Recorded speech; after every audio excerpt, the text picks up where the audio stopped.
Começa agora, Abominável Podcast, com Dani Taranha e Rodrigo Ramos. Oi, gente, esse é o Abominável Podcast, Dani Taranha por aqui, com ele, Rodrigo Ramos. Olá, Rodrigo. Rodrigo, um creepy que gosta de pasta, em inglês, né? A pasta seria uma pasta da internet ou uma massa italiana Uma massa mesmo? italiana, uma pasta. Claro, Veja, com eu estou certeza. fazendo aquele gestinho com Com a Maquiavello, sabe? Ma que bela pasta. Senhoras e senhores, hoje o tema é creepypasta, porque está nos cinemas Backrooms, esse filme que é baseado numa creepypasta muito famosa, que fez todo mundo ficar, caramba, olha só que legal isso. E preste atenção, não confundir Backrooms com Backdoors. Se você for procurar filme Backdoors na internet, você pode não gostar do que vai encontrar. Tem que tomar cuidado com backdoors. Cuide sempre da sua backdoor. Exatamente. Fique sempre atento. Porque o Backrooms pode confundir, né? Backrooms, backhole, alguma coisa assim. Você pode parar num holy hole. E você entendeu? Você pode parar em lugares que você nem sabia que poderia existir. Então, se atente ao nome, por gentileza. Coloque sempre creepypastas antes de procurar a busca, porque já ajuda o Google a te ajudar também, né? Enfim, mas se você que caiu de paraquedas que não faz ideia do que é uma creepypasta, são essas histórias de terror que são espalhadas pela internet, em fóruns tipo Reddit, blogs, vídeos, canais no YouTube, e aí vira uma grande lenda urbana, né? Tem umas que as pessoas não encaram como lenda urbana, encara como um texto mesmo criado, inventivo, e aí cada um vai lá e dá o seu pitaco e continua meio que a história de alguma forma. E outros as pessoas acabam acreditando. Eu acho que que pode ser verdade. Principalmente no começo, né? Quando as pessoas faziam muitas creepypastas, até hoje, né? São escritas como se fossem relatos. Então, muito no comecinho ali no fenômeno, né? Ali em 2010, por ali, eles eram tidos como relatos reais. Então é uma coisa que realmente propaga e que, se você souber usar direitinho, você vai se divertir. Porque tem muitas que são criativas, né? São histórias bem legais e Backrooms vem disso. Vamos então começar pelo começo, vamos falar de Backrooms e depois a gente vai falar de outras creepypastas e também de filmes que são relacionados a Backrooms, por exemplo, né? Que é o assunto principal de hoje. O que seria isso? Começou em 2019, quando apareceu ali num fórum online uma imagem simples, um escritório vazio com um carpete amarelo, uma luz fluorescente forte e uns corredores que não terminam nunca, assim. E aí na legenda dizia algo como: se você sair da realidade por acidente, você vai parar nos Backrooms. E aí o que seria os Backrooms? Seria como se fosse uma dimensão escondida atrás da realidade normal. Sei lá, você de repente dá uma falha na Matrix e você cai nesse lugar. É tipo os bastidores do mundo, né? Exatamente. E aí você fica nesses espaços liminares, né? Liminal spaces, como eles chamam, né? Que são lugares de transição que parecem vazios, irreais. E aí o Backrooms pega toda essa sensação e transforma numa história de terror. Corredores sem fim, tipo um labirinto mesmo, de salas, de corredores, enfim, uma coisa meio escritório, né? Não é só no escritório, mas ele traz essa sensação bastante, né? Tanto é que... Tipo estacionamento de shopping no domingo. Exatamente. E aí, gente, foi pra galera os Backrooms, uma grande loucura, todo mundo na internet, né, lendo e compartilhando, etc. E aí os fãs criaram níveis diferentes para os Backrooms, muito interessante também. Por exemplo, o nível 0 é aquele clássico amarelo, não tem janela, não tem saída, só tem corredores infinitos. O primeiro seria um ambiente industrial escuro, com concreto e canos, que é um pouco mais perigoso e menos iluminado. Aí o segundo Seriam túneis cheios de máquinas, som metálicos, um negócio meio esquisito. E aí tem o Level Fun, que é o divertidinho, né? Que é um dos mais famosos. Que parece um salão de festa infantil abandonado, cheio de balão, umas criaturas sorridentes, que até nisso eles pensaram, né? Eles já criaram entidades, né? No caso desse nível, as entidades chama Partygoers. Tipo os festeiros. Os festeiros, exatamente. Então a gente tem esse do Level Fun, que são seres amarelos, sorridentes, mas são perigosos, tá? Até porque isso aqui é uma creepypasta, é um conto de terror. Aí a gente tem os Smilers, que são criaturas que aparecem na escuridão apenas com o olho e o sorriso brilhando. E os Skin Stealers, que são entidades que imitam a aparência humana. Então, para vocês verem como o pessoal é criativo, né? Pegou ali uma ideia e aquilo começou a viralizar e cada um ali contava ali um pouquinho, aumentava um pouco mais essa história, né? E a coisa foi explodindo até que, em 2022, a gente teve um curta no YouTube lançado pelo Kane Parsons. Na época ele tinha um nick que era Kane Pixels. Ele lançou esse vídeo estilo found footage, mostrando pessoas filmando os backrooms. E foi muito realista e tal. Isso aqui, gente, explodiu. Viralizou demais. Tanto que chegaram pro Kane Parsons e falaram o seguinte: amigo, você quer fazer o longa-metragem de backrooms? Ele falou, por que não? Não tô fazendo nada, vamos lá fazer. E aí, esse filme que está em cartaz nos cinemas, que estreou na quinta-feira, é dirigido por ele, pelo Kane Parsons. Claro que ele teve que criar uma história para poder fazer sentido, né? Porque o filme, o curta que ele lançou era só o espaço ali, né? Não tinha nenhum contexto muito elaborado e tal. Então, agora, esse filme que está em cartaz tem todo um contexto. A gente tem a história de uma terapeuta chamada Mary, que é a Renate Reinsve, acho que é Renate Reinsve que pronuncia. Renate, enfim. Essa mulher é maravilhosa, ela fez coisas incríveis, eu amo ela. E essa terapeuta está tentando encontrar um paciente que desapareceu. Esse paciente teria atravessado essa falha da realidade e ido parar nos backrooms. E aí ela vai investigar, ela vai atrás, enfim. Quem viu o trailer já meio que entende o que vai acontecer. A gente não vai dar spoiler pra ninguém. Quem viu o filme curtiu, achou bacana. A crítica tem um probleminha ali no fechamento dele. Eu não posso opinar, pois não assisti ainda. Eu acho que ele vai acabar sofrendo daquele mesmo mal de curta do YouTube, principalmente esse, que não é bem nem um curta, né? Ele é um conceito quase, é quase uma apresentação, né? Como é uma viagem, né? Pelo espaço, assim. Ele não tinha um contexto, uma história, nem nada. Então, talvez acabe pegando um pouco nisso e eu acredito que é esse ponto que eu vi algumas críticas, sabe? Nesse sentido de, na hora de amarrar tudo, as ideias são muito piradas e na hora de amarrar fica um pouco difícil, realmente. É que aquele negócio, as pessoas fazem um curta ou qualquer outra coisa do tipo, e na hora de fazer o longa, cara, o longa é... maior. É diferente, né?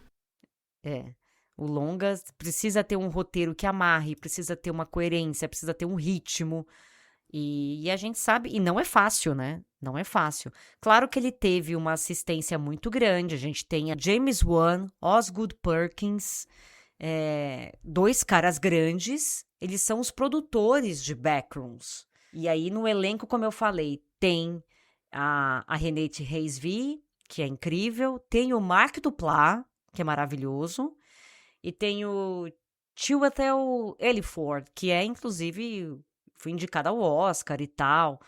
Então, é isso que estão dizendo. Estão dizendo que é um terror tenso com final frustrante. De qualquer forma, eu acho que é uma boa a gente conferir, porque é o primeiro longa-metragem do Kane Parsons. E é um cara que, sei lá quantos anos ele tem 20 anos. Então, assim, o cara pode se tornar o cineasta mais jovem a estrear um filme diretamente no topo das bilheterias norte-americanas. porque tem o apoio de toda essa galera junto aí. Então, estão apoiando bastante esse menino. Ele é talentoso, é um nome que talvez a gente tenha que ficar prestando atenção e vai ser um prazer acompanhá-lo. E vamos dar esse voto de confiança para esse garoto aí. Acho que vale a pena a gente conferir Backrooms. Eu quero ir no cinema assistir, porque eu acho que é filme para se ver no cinema, por conta das imagens, né? Esse labirinto, essas coisas assim. Deve causar uma aflição, né? Uma aflição, né? Uma desorientação. Desorientação, né? Desorientamento. Sei lá qual que é a palavra certa. Eu já me perdi, não. Eu não sei falar português mais. Estou desorientado. E aí a gente trouxe aqui, pessoas, filmes parecidos que tem essa mesma vibe de Backrooms. A gente começa com um filme que estava em cartaz esse ano, acho que uns 2 meses atrás, se eu não me engano, ou 1 mês atrás, que é o Saída 8, o Exit 8, que tem esse lance do labirinto, uma coisa meio corredor sem fim, e o cachorro correndo atrás do rabo, sabe? É um filme japonês, baseado num jogo de terror, no Exit 8. Acho que a gente comentou aqui que ia sair esse filme, né? A gente comentou, não me lembro agora em qual... Eu também não lembro em que episódio foi. Mas a gente comentou sim. A gente comentou. E a história mostra um homem conhecido apenas como The Lost Man. Eles não dão nome para os personagens nesse filme. Ele tá no metrô, ele recebe a ligação da namorada dizendo que ela tá grávida. E aí ele entra numa crise emocional, numa crise de... Enfim, fica biruleibe das ideias, porque para ele é um choque, talvez ele não esperava por isso. Eles estavam para se separar, né? Eles estavam se separando, né? Estavam terminando o relacionamento. Sim. Quando ele entra nessa crise de pânico que dá ali nele, enfim, ele fica atordoado e ele acaba preso num corredor subterrâneo que aparentemente é infinito, né? E aí é um pesadelo em looping. E ele acaba descobrindo que ele tem que cumprir algumas coisas ali para conseguir sair. E se ele não cumprir, a coisa vai ficar... Enfim, ele vai ficar voltando pro mesmo lugar. Ele vai ficar nesse looping eterno. E aí tem algumas regrinhas do tipo, se encontrar algo estranho, volte. Se não houver nada estranho, siga em frente. Encontre a saída 8 e um erro te manda de volta ao começo. E aí, essa estrutura evidentemente que vem do jogo original. E eu acho que eles conseguiram traduzir muito bem para esse filme. Eu e o Rodrigo, a gente assistiu o Exit 8. E realmente eu gostei. É um filme que poderia ser uma grande chatice, porque ele tem esse lance Backrooms de sensação de paranoia, looping, lugares vazios, né? O mesmo cenário, a mesma coisa o tempo inteiro. E o que você tem que fazer? E não sei o que. Então ele tem essa coisa claustrofóbica, ele tem essa coisa do desespero que Backrooms tem. Mas eles conseguiram fazer isso de uma forma, na minha opinião, muito natural. Onde você fica tenso, você fica puto, você fica, né, assistindo, você fica meio desesperado ali, que você fala, meu Deus do céu, eu vou ajudar esse cara a não errar, sabe? Peraí, amigo, que eu vou junto com você aqui. Vai dando uma agonia. Né? Eu vou reparar nas coisas também e tal, porque você quer que o cara consiga, porque você não aguenta mais. Então, essa tensão que o personagem sente, você sente também. Isso é muito bem feito. E faz com que o filme não fique maçante. Porque, né? É o mesmo cenário o tempo todo, é o tempo todo. Sim, são 5 personagens, né? Que na verdade, o fixo é um só. Depois entra um segundo e um terceiro que entram em pontos diferentes da história. E mais alguns que são rotativos. E são 8 níveis, né? Quando ele tá aqui, que é a saída 8, ele começa do 0, assim que ele sai do trem. E ele tem que ir subindo até chegar no nível 8 para ele sair da estação. E aí, a cada vez que ele vira nesse corredor que vai para a saída 8, ele tem que ficar de olho se tem alguma coisa errada no ambiente. E isso é muito legal, porque é realmente um cenário só. E você, às vezes, consegue notar coisas que ele não notou. Isso deixa a gente muito envolvido, porque você começa a procurar, né? A fotografia pega muito bem o cenário, ele mostra muito bem, amplo assim. Você tá vendo tudo, mas ele não. Então você começa a acompanhar com os olhos e procurar as anomalias, né? Que a história conta. Meio que se envolve ali, né? E é exatamente igual o jogo, assim, você pegar algumas imagens até fisicamente, né? Geograficamente falando, né? Não fisicamente, mas o corredor que eles construíram é idêntico ao jogo, o cara que fica passando, né? O caminhante ali, é muito igual ao do jogo e tal. É bem, bem legal. Eu acho que o final embola um pouco. A resolução fica meio confusa. Você não sabe exatamente se resolveu, se não resolveu. Isso não é um spoiler, tá, gente? É um final que pode ficar em aberto para alguns, assim.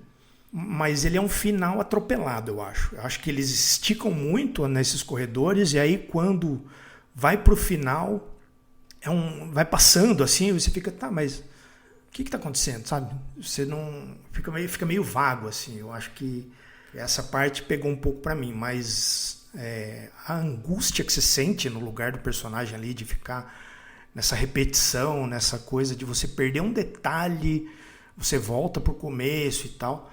Tem um dilema moral que para mim é um pouco fraco. Eu não comprei esse dilema moral. Mas todo o resto é interessante, assim. Eu acho que é um filme bem legal para se acompanhar, para se assistir, para assistir num lugar tranquilo, assim, que é justamente para você poder engajar também, sabe? Se você vai fazer no meio de uma galera ou com o celular na mão e tal, você não vai se envolver tanto. Mas se você se concentrar, botar ali num som legal, uma tela legal, no escuro e se comprometer com o filme, você vai curtir, né? É um bom filme. Tem esses dois pontinhos que eu acho que a resolução é um pouco atropelada e o dilema moral que eles colocam ali, que eu não sei se tem no jogo, mas eu acho que falta um pouco, sabe? Eu não comprei, né? Eu acho que a palavra é essa, assim, eu não comprei, a expressão é essa. Eu gostei, eu achei bem feitinho. Ele tinha tudo para dar errado, porque é difícil mesmo você manter essa tensão. 1h30 de filme, com os mesmos personagens, o mesmo, enfim, tudo igual. Então, a chance de dar ruim é grande. E eu achei que eles foram bem competentes. Não é um filmaço, não é algo que, meu Deus, mas eu acho que eles foram muito competentes. E vale a pena vocês procurarem. Eu não sei quando que ele vai para streaming, o Exit 8. Porque ele estava no cinema até pouco tempo atrás, mas fiquem no radar, coloca aí no radar de vocês, porque vale a pena. E para quem é de jogo, eu acabei de abrir aqui o Steam, que é o que eu uso, tá R$13,79 o jogo. R$13,79? Um preço bom. Preço justíssimo. Gostei. Aí, ó, dá até pra jogar, se vocês quiserem também entrar nessa paranoia. Eu ia ficar com um siricutico. Eu tenho problema com joguinho de terror. Ia me dar uma ansiedade, já me deu ansiedade assistindo. Já ia ficar ansiosa, ia ficar meio puta. Mas vale a pena ver o filme, pelo menos. O outro que tem essa vibe, porta, janela, não sai do lugar, anda e fica ali, é o Skinamarink. Polêmico Skinamarink, que tem a história de duas crianças que acordam durante a madrugada e percebem que a casa, enfim, sumiu porta, sumiu janela. Cadê o pai dessas crianças, entendeu? Cadê a mãe? Pois é, aí você tem... Eles foram morar numa casa muito engraçada, né? Exatamente. A musiquinha. Aí você tem corredores escuros, TVs ligadas, silêncio, aquela sensação de espaço infinito. É um filme experimental que trabalha muito com esse lance da atmosfera, né? Sinistra e tal. Não me pegou, não foi um filme que eu abracei. Mas muita gente gostou de Skinamarink. Por isso até que eu comentei, né? Que ele é polêmico, porque ele divide opiniões. Eu não consegui terminar. Comecei a assistir, falei, não engajei. Mas tem gente que colocou como o melhor do ano que ele saiu. Então... pra mim não funcionou também. Vai muito da experiência da pessoa, eu acho, né? Às vezes ela deu sorte, sei lá, de assistir esse filme num cinema, por exemplo, onde fica tudo escuro, silêncio. Talvez ele passe uma sensação diferente. Eu acho que o filme precisa funcionar independente do ambiente, né? Então, se ele é um filme que precisa te prender ali por 1h30 e tal, você pode estar com a luz acesa ou apagada, ele precisa funcionar. Então, para mim, ele não funcionou. Teria que ir no cinema, teria que ser mais jovem, né? Teria que... Talvez sim, Mas para mim não funcionou, mas muita gente gosta, diz que na Marim que você, ouvinte, pode ser um deles, então, mesmo assim, dê uma chance para essa pequena obra. Outro filme que a gente lembrou é Vivarium. Esse tem o Jesse Eisenberg. E a trama dele não tem muito a ver com espaço claustrofóbico, mas a gente tem aqui um casal que tá vivendo esse looping, né? Que tá vivendo esse não consigo sair do local. Não consigo sair do lugar. Qual que é a história? O Jesse Eisenberg e a esposa dele no filme, eles vão visitar um empreendimento imobiliário. O sonho da casa própria, né? Aquela coisa toda.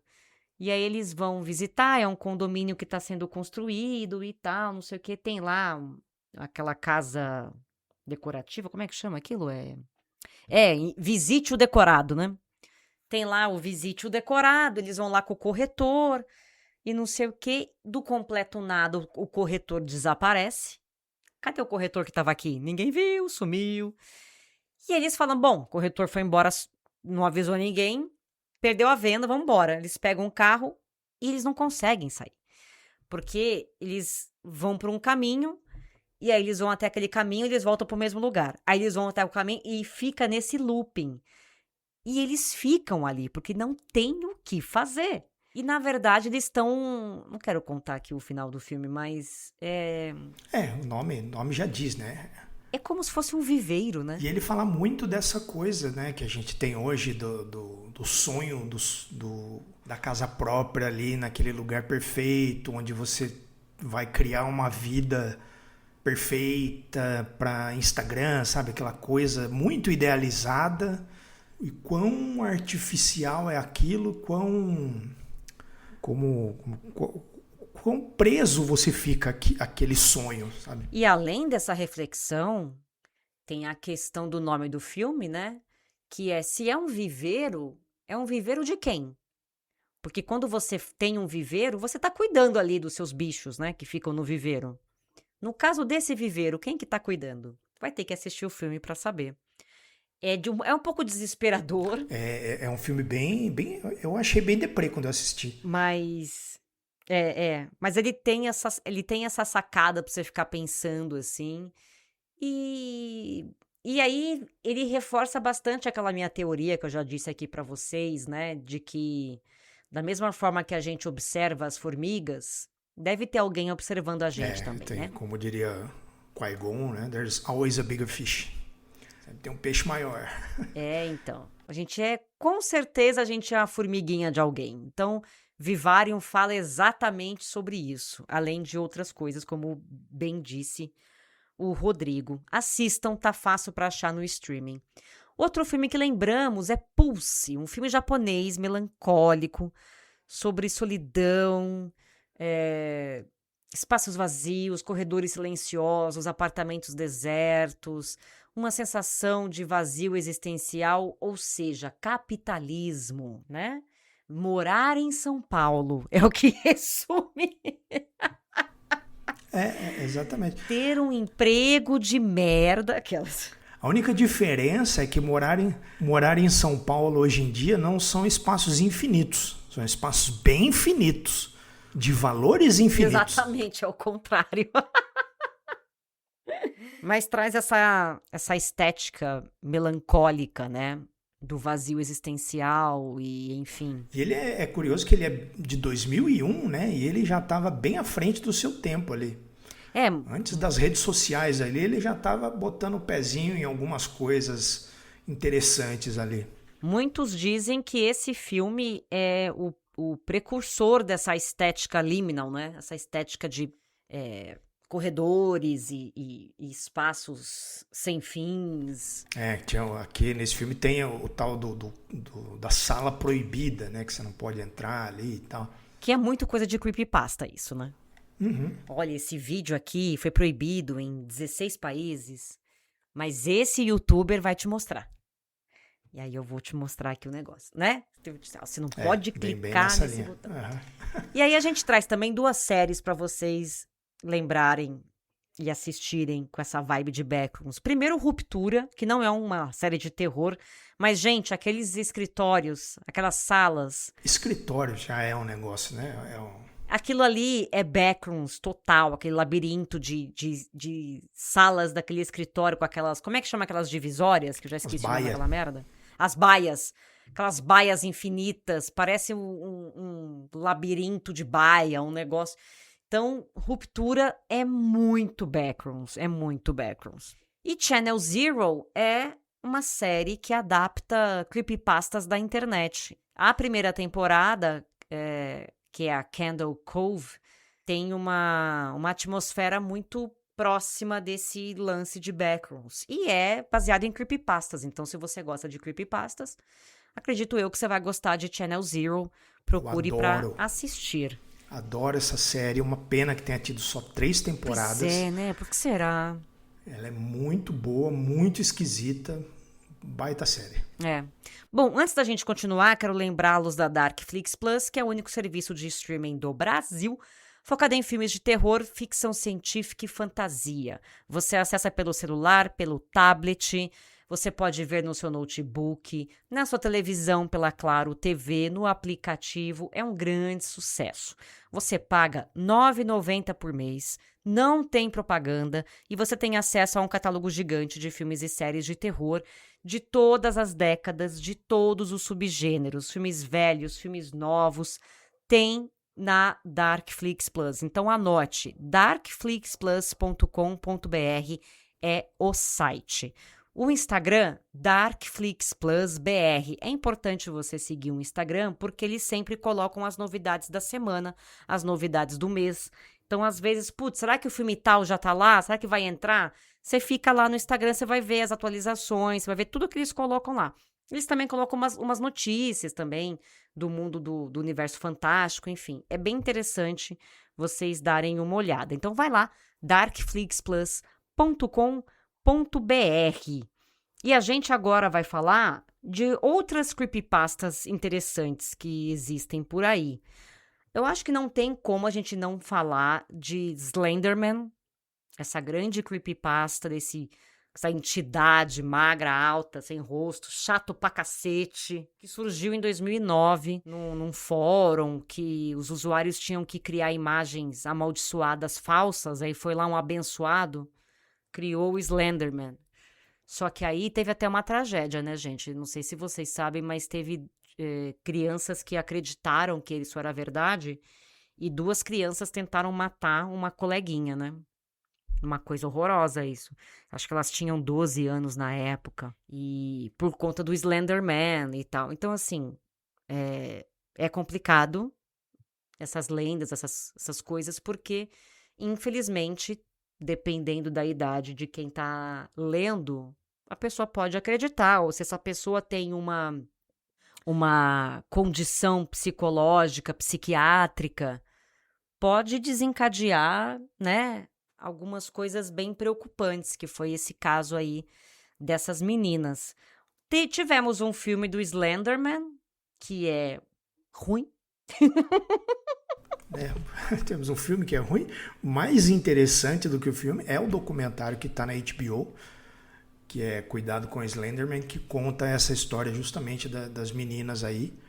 É bem interessante, né? Não é bom, porque eu acho que todas essas coisas são meio ruins, assim, no sentido do conteúdo, né? Não da qualidade, assim, mas é bem curioso você acompanhar a história e tal, e entender como tudo isso aconteceu. E tá lá aquela figura esquisita.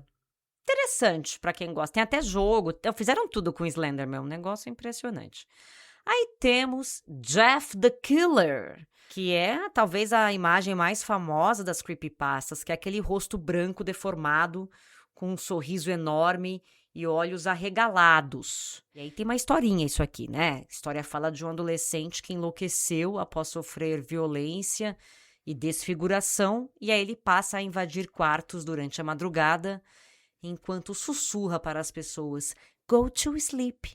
Oh, que mulher simpático. E aí é claro que essa foto, né, essa imagem ajudou a propagar bastante Essa história, a fama. Essa imagem do Jeff the Killer parece uma imagem do Marilyn Manson em alto estourada, assim, né? Parece uma imagem minha quando eu acordo e fiquei a madrugada com insônia, né? Essa é uma coisa meio... Joga o brilho no talo, assim, fica parecendo... Tem a famosa Ben Drowned, que é a história de um garoto que compra uma fita de The Legend of Zelda, Majora's Mask, e esse jogo é amaldiçoado, né? Personagens agem de forma estranha, mensagens perturbadoras aparecem, e tem um menino chamado Ben que vive dentro do jogo. E aí, isso ficou bacana porque a galera misturou texto, vídeos editados, arquivos, entre aspas, reais do jogo. E aí, pra época, foi bem convincente, assim, essa história do Ben Drowned. Então, procure também se você curte. Já que tem Legend of Zelda, tem Sonic também, tá? Tem o Sonic.exe, que é uma versão demoníaca do Sonic. Que aquela lembra quando divulgaram a imagem do Sonic antes do filme, lembra? Que deu um BO. Do filme, poderia ser essa, mas não era, né? E a história, uma pessoa recebe um CD estranho de um suposto jogo perdido, aí conforme ele vai jogando, os personagens morrem de forma brutal, e o Sonic surge com os olhos negros e o sangue escorrendo. Eu amo, gente, sinceramente, as pessoas são muito criativas. Tem aquela do Mickey também, lembra? Do vídeo do desenho do Mickey se matando. Tem a do Mickey. Aí a gente tem The Rake, que é uma criatura humanoide pálida, magra, nua, enfim, que observa você enquanto você tá dormindo, sei lá. Há um padrão aqui, hein? Há um padrão. Não querem que você durma, né? Não, na verdade, você tem que ser fantasma. Há um preconceito aí entre ser fantasma. Você tem que ser pálido, branco e magro, alto. Magro e alto, é verdade. Você modelo ou você assombração? Pelo amor de Deus! Temos Smile Dog, que também pode ser conhecida como Smile.jpg, que é a história de uma imagem amaldiçoada sempre, de um cachorro sorrindo de forma perturbadora. E aí, quando você vê essa foto, você sofre pesadelos e tal, e aí você vai meio que compartilhando essa imagem com as outras pessoas. É uma grande festa de gente que não tem o que fazer. Botaram até um cachorro no meio. Nossa, mas é feio, hein? Caceta. É feio. Aí tem a Candle Cove, que a gente falou, né? Que tem naquela série lá, no Channel Zero, que ela é apresentada como uma conversa em um fórum entre adultos, relembrando um programa infantil dos anos 70 chamado Candle Cove. Só que aos poucos eles percebem que o programa talvez nunca tenha existido de verdade, ou que as crianças enxergavam algo diferente dos adultos. Essa história aqui eu acho ela bem criativa, ela é bem legal, assim, eu achei ela bem legal. É bem legal. E eu vou aproveitar o gancho para contar uma história que ocorreu recentemente. Eu cismei que eu assisti um filme faz pouco tempo, que era um found footage, onde tinha um casal de documentaristas, sei lá, e eles estavam procurando tipo Bruxa de Blair, né? Procurando ali uma entidade, investigando uma história e tal. E o filme, na minha cabeça, terminava dentro de uma escola abandonada, cheio de mensagens, cheio de coisas e tal. E a entidade, ela era meio que uma planta, assim, como se fosse uma coisa que cresce e domina, assim, tipo meio invasores de corpos, alguma coisa nessa linha. Meio as ruínas com invasores de corpos, sabe? E eu procurei no meu Letterboxd, procurei no Google, procurei no IMDb, procurei tudo quanto é lugar. Falei, cara, que filme que é esse mesmo, que eu não consigo lembrar o nome? E procurei, mandei para um monte de gente aí, os nossos colegas que já estiveram aqui, né? Já tem um monte de gente do terror. Falei, cara, você já viu um filme assim? Ninguém conseguiu lembrar. Ninguém nunca viu esse filme. Você sonhou com esse filme, Rodrigo? Exatamente. É isso mesmo? Exatamente. Meu Deus, não acredito. Depois de muito refletir, eu falei, cara, eu acho que eu sonhei com essa porra. Na minha cabeça eu criei uma história ali, um filme, e acordei com isso, né? Falei, cara, como é que chama esse filme que eu vi outro dia? E procurei, desde a pandemia, eu registro todos os filmes que eu assisti no Letterboxd. E não tinha nada parecido. Eu falei, não é possível. Aí isso foi a deixa, sabe? Para eu começar a desconfiar de que talvez eu estava viajando. E estava. Estava aí no meu próprio Kendall Cove. É o seu cérebro te pregando peças. Temos também uma história envolvendo Pokémon. Não sei se vocês lembram disso, que falaram que a música causava mal-estar nas crianças e tal. Mas não terá nada a ver. O que aconteceu foi quando estreou o Pokémon, né? Tinha uma sequência de abertura ali que era muito estroboscópica, que atacou, deu episódios epilépticos em algumas pessoas, né? Algumas crianças. Mas... pra quem tem epilepsia, né? É por isso que quando você vai assistir algo assim e que tem esse lance, vem um aviso antes. Este filme ou esta cena, enfim, contém imagens assim, assado. Porque quem tem epilepsia pode desencadear um ataque epilético, uma convulsão, uma coisa louca. Eu fico muito enjoado com essas coisas. Aí a gente tem o projeto russo de sonho, né? De dormir, né? Que é uma grande mentira, isso aqui.